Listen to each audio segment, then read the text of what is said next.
Amber Hagerman. On January 13th, 1996, Amber Hagerman rode her bike into the parking lot of an abandoned grocery store. A man in a black pickup truck got out, forcefully took Amber off of her bike, and stuffed her into the cab of the truck. She screamed once and was kicking at her abductor, said the only witness to Amber's abduction, Jimmy Kevill. He called the police shortly after seeing Amber's abduction. It was to no avail. Despite more than 50 police officers and federal agents looking for Amber, they didn't find the youngster alive. 5 days later, a passerby found Amber's body in a rain-swollen creek approximately 4 miles from the abandoned parking lot. Authorities believed a thunderstorm swept Amber's body into the creek because apartment maintenance workers in the area didn't see anything out of the ordinary before the storm. The murderer has not been brought to justice. Detectives in the Arlington area receive occasional tips that they follow up on. Only one person saw what happened. A lack of information and other witnesses following the abduction may have slowed any progress in finding Amber.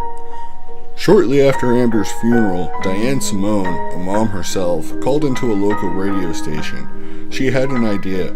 She figured if the local media sent out weather alerts, they could do the same for abducted children. The idea stuck, and the Amber Alert was created in Amber Hagerman's name.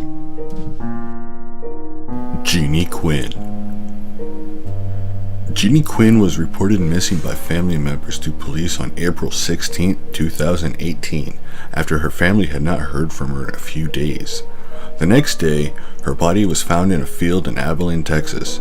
According to the local ABC affiliate, KTXS, a hard wire was twisted around her neck, and she was hanging from a tree in a forest near Arnold Boulevard and Marigold Street. The gruesome nature of her murder prompted the local area police to launch a full and complete investigation almost immediately after her body was found. However, despite their best efforts, and more than a year after, there seems to be no sign of a break in the case, no leads on a possible murder suspect, and no sign of justice for the young woman who was taken too soon. Terri Missy Bevers.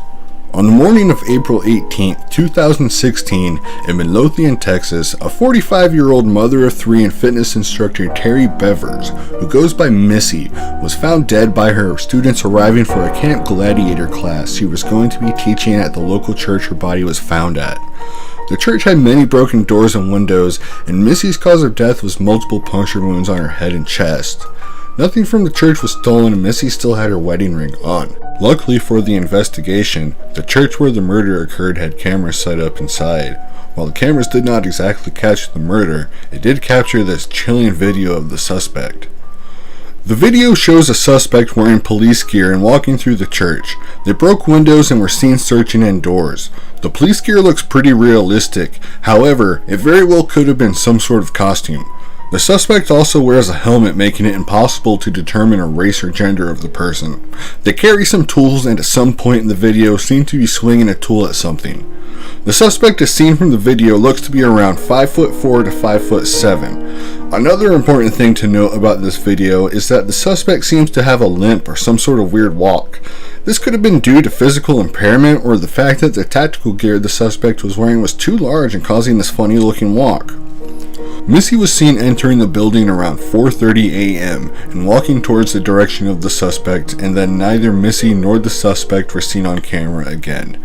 The murder weapon was not found, however, resembled the tools in which the suspect in police gear was seen carrying and prying open doors with.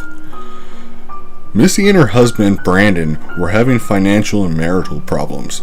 Brandon was looked into by investigators, however, he was out of state on a fishing trip at the time. After hearing this horrible news, he left his trip and had to go back to be interviewed by police.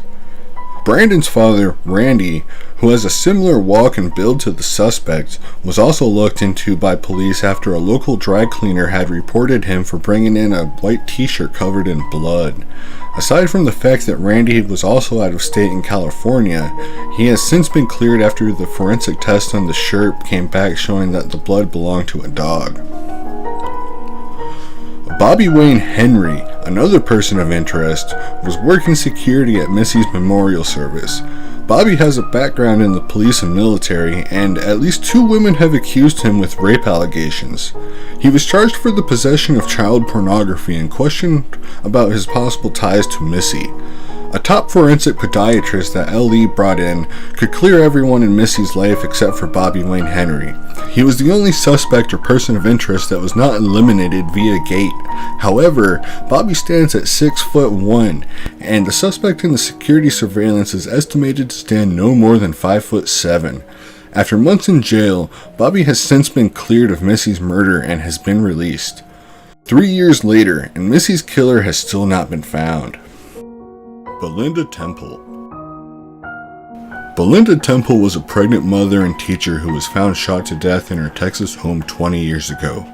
Who wanted her dead? Her husband, who was having an affair and allegedly wanted to make room for his mistress?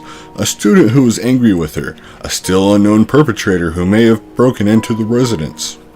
On January 11, 1999, Belinda, almost 8 months pregnant, was brutally murdered in her upstairs bedroom closet. From outward appearances, she had taken refuge in her closet with her portable phone. Belinda and her unborn child died from a single close-range gunshot blast to the back of her head. The murder weapon was a 12-gauge shotgun using a reloaded double-aught buckshot cartridge, but was never found. David Temple, Belinda's husband, spent 9 years in prison after a jury convicted him of murder in 2007. He appealed the case, and his conviction was overturned in 2016 due to prosecutorial misconduct. Riley Joe Sanders, Belinda's 16-year-old neighbor, was also a person of interest, as Belinda had recently told Riley's parents of some of his troublemaking, causing his parents to take away his car. When Sanders was questioned, he claimed to be in school at the time of the murder. After checking with the school, investigators learned Sanders was not in school. He had skipped the afternoon classes and was in the neighborhood with his friends, near the scene of the murder. He had admitted to investigators he was driving down the street with his friends when he saw David leaving the house.